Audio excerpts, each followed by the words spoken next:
Hi class. In this video, we are going to revisit the concept of work. And if you remember, in the context of this class, work done on an object is the result of applying a force on the object, and that in the same whatever component you apply on the object that is in the same direction that the object is moving. Its displacement vector. And we use this formula for all forces, regardless of what the forces were.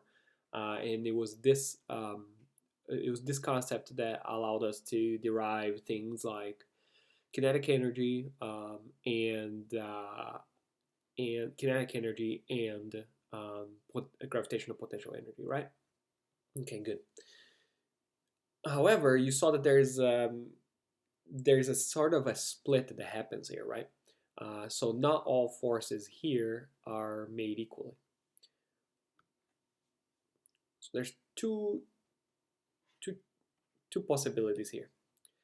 This force can be classified as a conservative or not conservative force. So a conservative force is a force that depends on it only depends on things that are constant and a point in your coordinate system. So, it could be a position in X, a position in Y, a position in Z, right?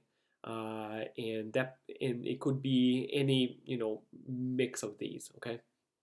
Well, not any mix of these, but it needs to be a mix of these in which if you have a certain amount of, um, of force at one point, you could go anywhere, return to that point, and the force is the same.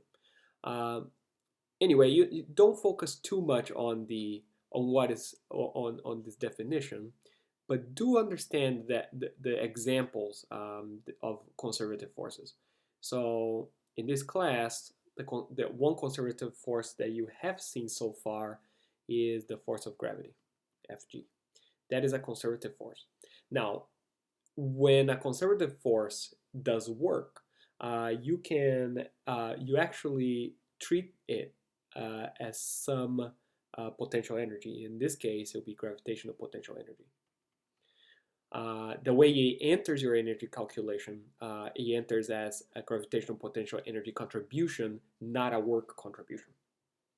Another thing that we haven't seen in this class so far was something that I wanted to do with you guys, but because of the whole transition, I don't think we will have time to. But there is intuitively know if you have a spring.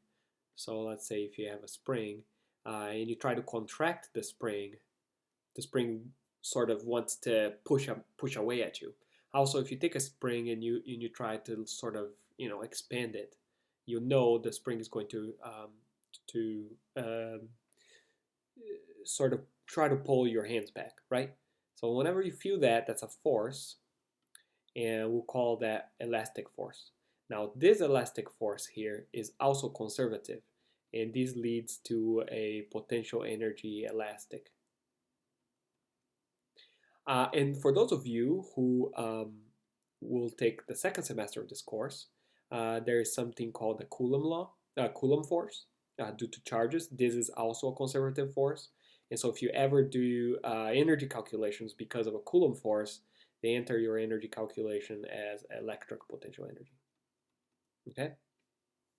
So if you're doing a work calculation, or if a force is acting on an object and changing its motion along a certain direction, it changes the energy, right? So this will change the total energy in some way, and then the way that you account for this change uh, depends on what this force is.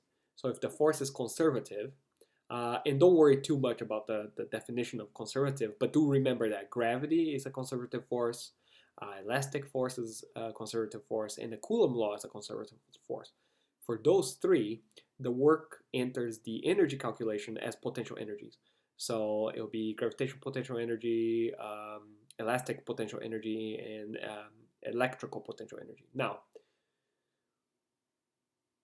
there's another possibility here, and this is a non-conservative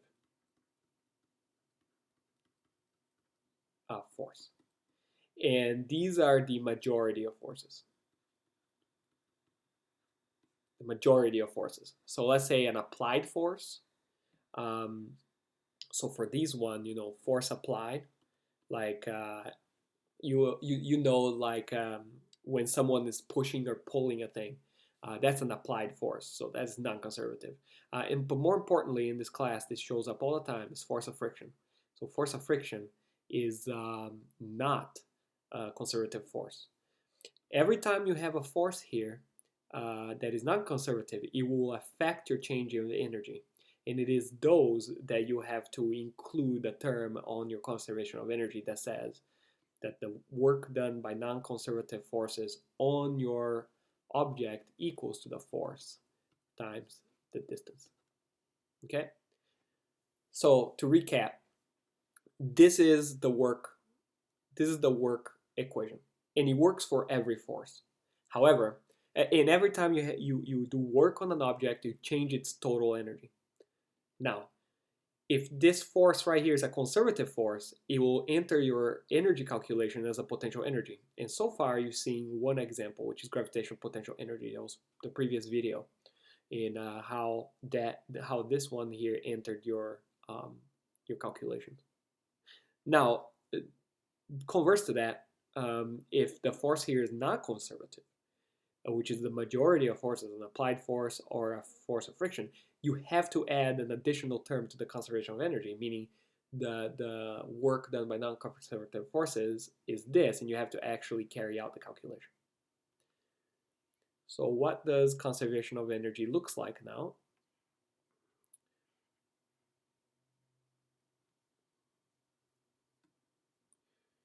So in term, the full expression for conservation of energy is the energy initial of an object plus any work that's done on the object throughout the motion from non-conservative forces needs to be equal to the final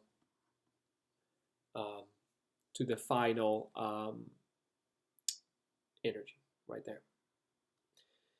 In this in this format, I can even open up energy to split the contributions from non-conservative to conservative forces.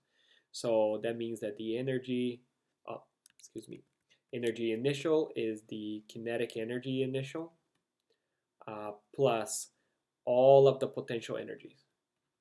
Potential energy I. What this means is this. Let's say you had gravitational potential energy and you had elastic potential energy in one problem. That means that this would have two terms for the potential energy.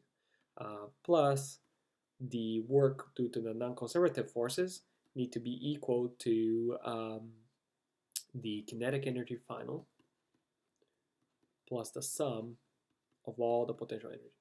Okay?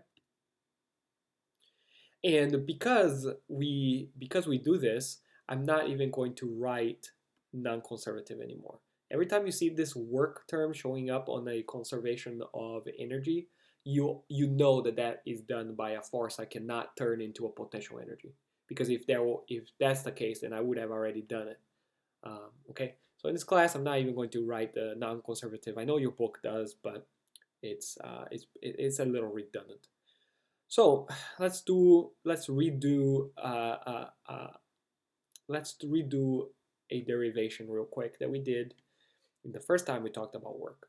So if you remember, it was the floor, and you had a box here, M, and then you had this box was moving with speed v initial, and you don't know what that speed is, but what happens then is right here, and you have a mass right there, and you have now a v final. Why do I have that? So I have that because in between here and there, that's the distance that this thing traveled, there was a force of friction this way, right? So if you have a force of friction that way, to the left, then you know that box is going to slow down, right? So V initial here, V initial is greater than V final because you lost some energy. So let's go ahead and just write this quick in terms of an energy problem. So what you can do, every energy problem now, you can write, look, energy initial plus some work that's done in the box equals to energy final. Great. And the first thing you ask yourself, is there any non-conservative forces on this? Is there a force X on this object I cannot turn into a potential energy? And so far, the only potential energy you've seen is gravitational, meaning that if there's any force that causes it to go right or left, you have to add it in here. And here we do have a force that causes the box to go left. And the energy initial, you have to ask yourself, is the box moving? It definitely is moving. Great. So you have kinetic. And finally, is this box dropping or going down or going up? And in this case, it's not. It's only moving across a level floor here. Okay. So the only terms that survive out of this is one, the kinetic energy initial, plus the work that's done by friction equals to the kinetic energy final. All right. And here's something interesting happens. So you see, let's solve for this work is kinetic energy final minus kinetic energy initial. And you know this is the change of kinetic energy. Work equals to the change of kinetic energy.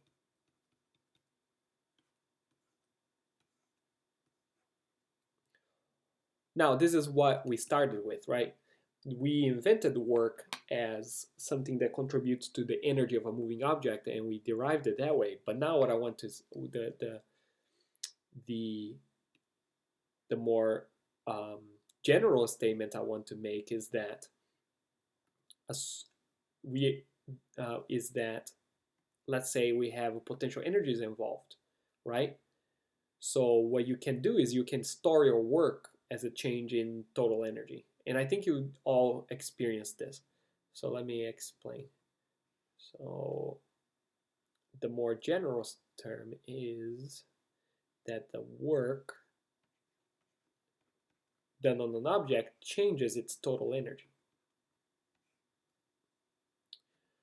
And this is, and you understand this, right? So every problem we do in this class, let's say we have mass m here, right? And we drop the mass and it goes down. But to have this mass up here, you probably needed to do some work on it to raise the object up. Now, as I said, the force that you apply to any object is not a conservative force, meaning that it is work you've done on the object.